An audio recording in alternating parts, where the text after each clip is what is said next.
Hey folks, welcome back to the channel. Now, in this one, I'm going to be covering some of the major changes that have been announced to the State of Decay 2 approaching update, which is set to change the game in a massive way. We've been given a tentative release date for the update as well, and a lot of the feedback from the first round of testing has prompted some pretty big changes to what was already there. I'll be doing a quick recap of what's changed in the update already, and the new changes that are going ahead in the near future. If you find this video useful, do consider dropping it a like and subscribing to the channel for more zombie survival information, tips, and updates. Before we get into it, I want to say a huge thank you to this video's sponsor, Surfshark, which, if you haven't heard already, is a huge bonus to gamers and movie boffins alike. Now, let's put aside for a minute that Surfshark can give you much better privacy and protection whilst gaming, like masking your Discord IP address or keeping your details safe online when you're browsing. Yes, let's put that aside. Okay, thank you. If you're a fan of my content, you likely love your zombie media. Whether it's The Walking Dead or Train to Busan that you want to watch, never let geography stand between you and your favorite movies again. Just pick a different server location and get access to a whole new catalog that you otherwise wouldn't be able to watch. If that wasn't enough for you, you can use the discount code AtomicD at the checkout and get a massive 83% off and 3 months free as the icing on the cake. There's a link in the description that'll take you right to my offer, and if you don't like it, Surfshark offer a 30-day money-back guarantee, so there's no risk to you if you just want to give it a try. Once again, a very special thank you to Surfshark for today's sponsor. Let's get back to the video.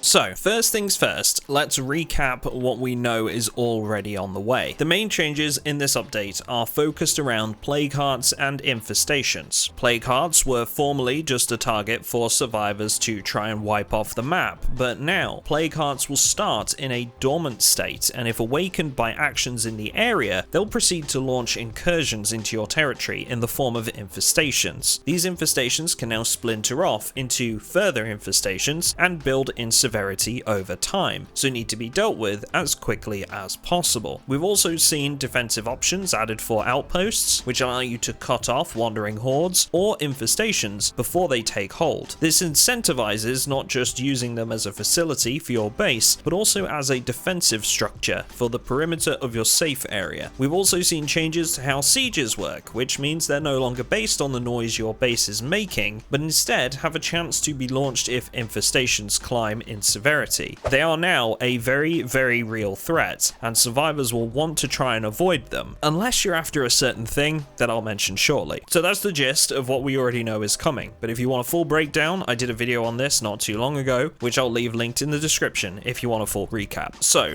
now that the recap is out of the way, when is this update supposed to be landing? Well, I know the State of Decay 2 community has been waiting for this for a long time now, but it shouldn't be much longer of a wait because we've been told that this update is tentatively set to release in May on the main branch, with the test version already available for all Steam users. You just need to right-click State of Decay 2 in your Steam library, go to Properties, select Betas, and then select the public test version in the drop-down menu. With regards to the full release, the keyword there was tentatively, meaning that if there's any game-breaking issues that need to be fixed before the update arrives, the development team might need to push things back a bit further to get those sorted out. So, that brings me nicely onto what's changed with the new version of the updates. Now, I've spent some time testing the update, and I will say that my general thoughts pretty much aligned with the majority of the feedback the developers received, which was that the new system was pretty cool, but the rate at which infestations spawned after a plague heart was awakened was too fast to manage, and plague hearts themselves were too easy to awaken. It essentially meant that unless you wanted to kill the plague heart, you didn't go near its area of operation at all. Lastly, infestations felt like a bit of a chore to deal with, as they didn't really have any tangible rewards except for making your base that little bit safer, only to be almost immediately undone when another infestation was spawned. Now, following that feedback, the developers have made some changes to the way that plague hearts and infestations operate to try and ease those concerns. Firstly, we've got the option of stealth when dealing with plague hearts now. Essentially, zombies that are unaware of your presence will not add add towards plague hearts being awakened when they are killed. It might not sound like much, but this gives us a way to avoid waking plague hearts while still being in their vicinity, if we're careful about it. You won't just be able to gun it through the area in your fortified truck, mulching zombies into the grill at your heart's content, but you will be able to carefully sneak into the area and take out zombies in your way quietly, if a mission or a scavenging run requires it. Oh, and just to clarify, a zombie is considered aware of your presence if their little green dot on the minimap starts flashing red. Wait for this to stop flashing if you want to avoid waking the plague heart. But inevitably, we're all going to wake a plague heart that we don't want to at some stage, and I do think there should be that risk associated. If that does happen and infestations start to pop up, you'll now at the very least be rewarded for your efforts. Freaks, or the special infected found at infestation sites, will now have a chance to drop loot like ammunition and other useful items to help in your fight against the rising zombie tide. You can still clear an infestation simply by eliminating the screamer present at the site, but make sure to scavenge around afterwards, as each special infected will drop something of value for you. It's also worth noting that the higher the severity of the infestation, the better the loot you can expect to find when taking them out, according to the developers. These two changes are what I would consider to be two of the biggest that have been made to this update, but there are still some more things to expect with this major update on the way. As I mentioned earlier, there's actually a reason that you might just want to consider letting sieges occur in your games now, at least for those that have already completed a playthrough once or twice. Previously, sieges were something that occurred every so often depending on the noise your base is making. Now, there are infestations that are designated as siege sites, which are visible by their orange coloration on the map. These will have a chance to trigger a siege at home if they get to level 2 severity or higher. For anyone that hasn't tried the test version yet, there's already some pretty cool options to tackling these now. For example, the waves of undead will actually launch from these siege sites, so you can choose to either intercept them on the way to your base or stand your ground with your NPC allies and fight them all at once. Not only that, but veteran players will be very happy to hear that successfully defeating a siege will now reward you with prestige points. For those unfamiliar, these prestige points can be used to purchase items and base upgrades from Red Talon, and there are some pretty amazing items in there that almost every player will want to get their hands on. Formerly, the only way to get these prestige points was via the Daybreak Wave Defense game mode, but now we actually have a way to get them from the standard version of the game, which is an incredibly beneficial change for many players. According to developers, we can earn anywhere up to 250 prestige points from a successful siege defense. Now, I'm unsure if this part of the update was already in or whether it's just been added recently, but going back to infestations, it's now possible for us to send out survivors to deal with those infestations without your help. If you choose to do so, they'll be unavailable for you to play as them for a short time, but generally speaking, they're not gone for very long, and it can free you up to deal with other things like missions or directly taking on a plague heart to quell the rising tide of infestations in your area. Another addition that I'd consider a minor adjustment is that characters can now look all the way down, and while some of you may be sat there thinking, okay, so what? There will be people amongst you that know the pain of getting up on a roof only to find zombies waiting underneath the only ladder that gets you off said roof and not being able to shoot them before you climb down. No more frustrating instances like that from now on. So that's pretty much it for what's coming in this new update, but if you feel like there's anything that I've missed, please do feel free to drop it in the comments. For anyone that has been testing the new update or is excited to see it, I'd be really interested to see what you've thought if you want to drop something down in the comments section for that as well. Before I go, I'd like to give a very special thank you to all of my Patreon subscribers for supporting my channel, joining our game servers, and getting access to some behind the scenes content and benefits. Seriously, couldn't do this without all of you guys, so thank you so much. And if you want to join them, there is a link in the description. Thanks folks, and I'll see you all in the next one.